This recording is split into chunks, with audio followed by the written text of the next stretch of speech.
So referring back to the Excel spreadsheet that I gave you, what we're really trying to find is for the company that you're interested in, we need to go back in time 10 years or so and collect the cash flow from assets. But that value is not available in the annual report. But what is available is net income or net earnings and interest payments. So you draw those numbers, you add them together, and that's the cash flow from the assets. Now let's look at Disney.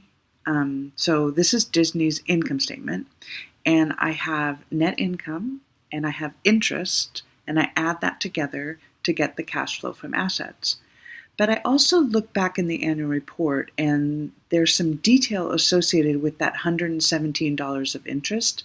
It says that within that, and the reason I know I wanted to look at it is because it had this word net in there, which meant there might be some other numbers in there.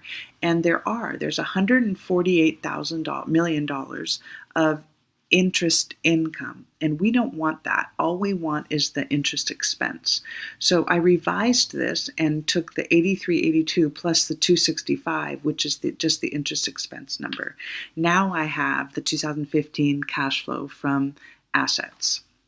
The next thing I'm going to do is, and I have this for all of Disney, but I know that Disney is in many different industries. So I would like to take that value and use it to look at each of these industries as they move into the future, because each of the business units might have a different outlook.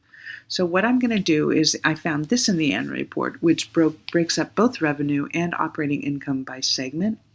And I calculated the percent, this one, a percent of operating income for each of the segments. And I'll use that number and multiply it by this 8647 to get cash flow from assets for each segment.